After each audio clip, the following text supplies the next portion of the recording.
Assalamu alaikum dear students. In the last lecture we discussed about what is ratio.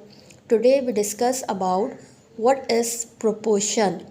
Last lecture में हमने discuss किया था ratio क्या होते हैं, उसी टॉपिक को कंटिन्यू करेंगे आज. What is proportion. प्रोपोर्शन क्या होता है पहले उसकी डेफिनेशन देख लेते हैं. The equality of two ratio is called proportion. Two ratio की इक्वालिटी हमारे पास क्या कहलाती है, प्रोपोर्शन कहलाती है, which is expressed as an equivalence of two ratio if two ratio कब equal होंगे, जब A ratio B is equal C ratio D, then A B C and D are in proportion. फिर हम कह सकते हैं कि A B C D जो हमारे पास हैं वो क्या कहलाएंगे, प्रोपोर्शन कहलाएंगे. कोई भी दो रेशियो, हमने रेशियो पढ़ा था सिंपल, हमने ये पढ़ा था A रेशियो B, ठीक. अब यहाँ पे डबल रेशो आ गया, ए रेशो बी भी आ गया और सी रेशो डी भी आ गया.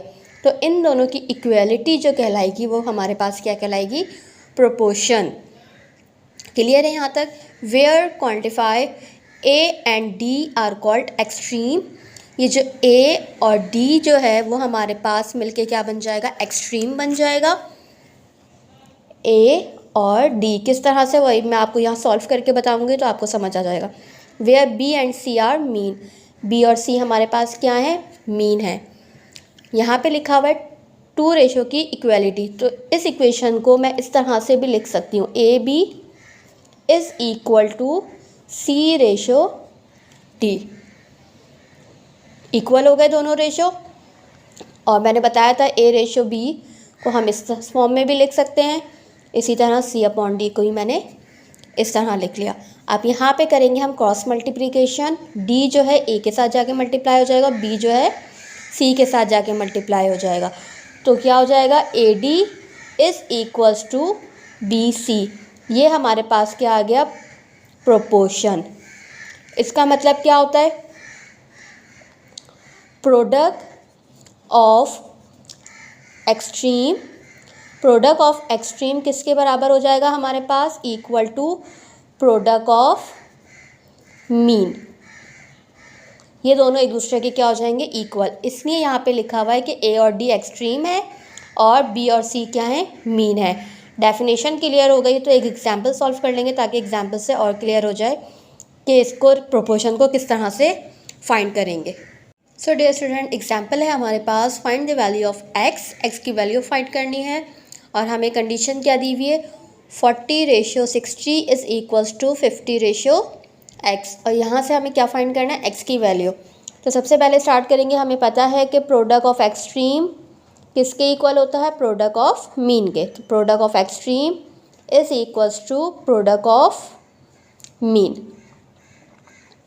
प्रोडक्ट ऑफ एक्सट्रीम हमारे पास क्या होता है, ए डी. और ए डी क्या है यहाँ पे, ए बी सी डी, ए और डी. तो इसका मतलब क्या है, 40 को मल्टीप्लाई किससे करवा देंगे, एक्स से, is equals to product of mean 60 multiply by 50. अब यहाँ से हमें एक्स की वैल्यू फाइंड करनी है तो जस्ट क्या करेंगे, 40 यहाँ पे एक्स से मल्टीप्लाई हो रहा है, वहाँ पे जाके क्या हो जाएगा, डिवाइड. तो 60 multiply by 50 is equal two divided by 40. 0 से 0 हो गया कट. अब यहाँ पे क्या करेंगे, कैंसिल आउट करके हम x की वैल्यू फाइंड आउट कर लेंगे. 4 1 ज़ा 4, 4 1 ज़ा 4, 2 कैरी दे देंगे, 4 5 ज़ा 20. तो x की वैल्यू हमारे पास क्या हो जाएगी, 15 मल्टीप्लाई बाय 5. 15 को जब हम 5 से मल्टीप्लाई करेंगे तो हमारा आंसर आ जाएगा 75. तो ये हमारे पास क्या आ गया, x की वैल्यू, x is equals to 75. That is your answer. Proportion निकालना कोई मुश्किल काम नहीं है, सिर्फ आपको इक्वालिटी पता होनी चाहिए और एक्सट्रीम और मीन पता होना चाहिए. समटाइम्स स्टूडेंट्स यहीं पे गलती कर जाते हैं कि एक्सट्रीम और मीन में कि कौन से नंबर एक्सट्रीम के साथ लिखे जाएंगे और कौन से नंबर मीन के साथ. तो बस याद रखिएगा, ए और डी हमारे पास इक्वल होता है. ए और डी का multiplication is equals to B और सी का मल्टीप्लिकेशन. हमारे पास क्या निकल के आ जाता है, प्रोपोर्शन. एक्सरसाइज के भी कुछ क्वेश्चन हैं, उनको सॉल्व कर लेंगे ताकि आप लोगों की आज की एक्सरसाइज जो है 2.1 यहाँ पे एंड हो जाए. बच्चों क्वेश्चन है आपके पास, find the value of x. यहाँ भी एक्स की वैल्यू फाइंड करनी है लेकिन कंडीशंस यहाँ पे चेंज हैं. क्वेश्चन नंबर 1 में हमारे पास लिखा हुआ है 2x + 5 ratio 5 equality is equal 3x minus 2 ratio 7। तो सबसे पहले क्वेश्चन नंबर 1 सॉल्व करेंगे, देन फिर क्वेश्चन नंबर 2 सॉल्व करेंगे। गिवन है आपके पास 2x प्लस 5 और सब स्टूडेंट्स को पता है प्रोडक्ट ऑफ एक्सट्रीम बराबर होता है प्रोडक्ट ऑफ मीन के। तो 3x माइनस 2 रेशियो 7। अब यहाँ पे प्रोडक्ट ऑफ एक्सट्रीम कर लेंगे और प्रोडक्ट ऑफ मीन कर लेंगे। प्रोडक्ट ऑफ 2x प्लस 5 इसको किससे मल्टीप्लाई करवा देंगे 7 से, और यहाँ पे 3x माइनस 2 को किससे मल्टीप्लाई करवा देंगे 5 से। 7 को दोनों नंबर से मल्टीप्लाई करवाएंगे तो 7 2 ज़ा 14x प्लस 7 5 ज़ा 35। यहाँ भी सेम एज इट इज़ ऐसे ही करेंगे। 5 3 ज़ा 15x माइनस 5 2 ज़ा 10। वेरिएबल्स को एक साथ कर लेंगे और कांस्टेंट टर्म को हम एक साथ कर लेंगे। 14x प्लस का 15 है, वहाँ जाके क्या हो जाएगा माइनस का 15, माइनस का 10 प्लस का 35 है, वहाँ जाके हो जाएगा माइनस का 35। यहाँ तक क्लियर है। 14 में से 15 माइनस करेंगे, प्लस माइनस माइनस, और जब भी छोटे नंबर में से बड़ा नंबर माइनस करवाते हैं तो बड़े नंबर के साथ जो साइन होता है वही लगाते हैं। 14 में से 15 माइनस करेंगे तो हमारे पास जस्ट क्या आ जाएगा x आ जाएगा इज इक्वल्स टू माइनस का 10 माइनस का 35, हमारे पास हो जाएगा माइनस का 45। माइनस से माइनस कैंसिल हो गया तो x की वैल्यू हमारे पास आ गई x इज इक्वल्स टू 45। तो ये आपका आ गया हमारा x की वैल्यू। सेकंड एग्जाम्पल है, सेकंड एग्जाम्पल को सॉल्व कर लेंगे। A square minus A B plus B square ratio x, और सेकंड टर्म हमारे पास ये दिए हुए सेम एज इट इज़ ऐसे ही करेंगे। सेकंड एग्जाम्पल को भी हम इस तरह से सॉल्व करेंगे। प्रोडक्ट ऑफ एक्सट्रीम और प्रोडक्ट ऑफ मीन को एक साथ लिख लेंगे। तो यहाँ पे वैल्यू है हमारे पास ए स्क्वायर माइनस का A B plus B square, किससे मल्टीप्लाई हो जाएगी जाके प्रोडक्ट ऑफ एक्सट्रीम से, ए माइनस बी का whole square is equals to, इन दोनों को साथ लिख लेंगे तो ये हो जाएगा x multiply by A cube plus B cube divided by A minus B. अब यहाँ पे देखें, ये फॉर्मूला याद हो तो A cube plus B cube का हमने फॉर्मूला पढ़ा था। A cube plus B cube हमारे पास बराबर होता है A plus B, A square minus का ए बी प्लस का बी स्क्वायर।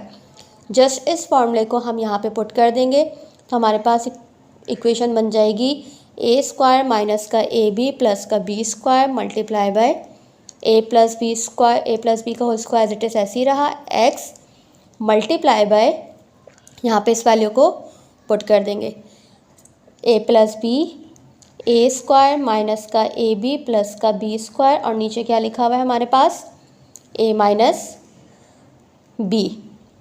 अब यहाँ पे हमें x की वैल्यू को अलग करना है। अब यहाँ पे ये दोनों चीज़ें आपस में क्या हो रही हैं मल्टीप्लाई x से, तो ये पूरी टर्म आके यहाँ पे क्या हो जाएगी इस इक्वेशन से डिवाइड हो जाएगी। तो A square minus A B plus B square multiply by A plus B का whole square divided by A plus B, A square minus का ए बी प्लस का बी स्क्वायर।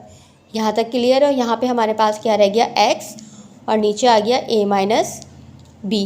इस टर्म से ये टर्म कैंसिल हो गई क्योंकि same है a प्लस बी और a प्लस बी का होल स्क्वायर, एक a प्लस बी से a प्लस बी यहाँ पे कैंसिल हो गया। यहाँ पे हमारे पास क्या आ गया a plus B is equals to x divided by a minus B. x divide हो रहा है, यहाँ पे a माइनस बी डिवाइड हो रहा है, यहाँ की क्या हो जाएगा इससे मल्टीप्लाई, तो ये बन जाएगा a प्लस बी और a minus B is equals to x. और याद हो तो a प्लस बी किसके बराबर होता है a प्लस बी, और a माइनस बी हमारे पास बराबर होता है a square minus B square के। तो इसको हम क्या करेंगे जस्ट क्लोज करके लिख देंगे। तो x की वैल्यू हमारे पास क्या आ जाएगी x is equals to a square minus B square. ये हमारे पास आ गया x is equals to a square minus B square, that is your answer. यहाँ पे आपका प्रोपोर्शन का चैप्टर कंप्लीट होता है। Completed exercise 2.1। इसके जो बाकी के एक्सरसाइज के क्वेश्चंस हैं वो घर पे ज़रूर प्रैक्टिस कीजिएगा। मिलते हैं नेक्स्ट वीडियो में, जब तक के लिए अल्लाह हाफ़िज़।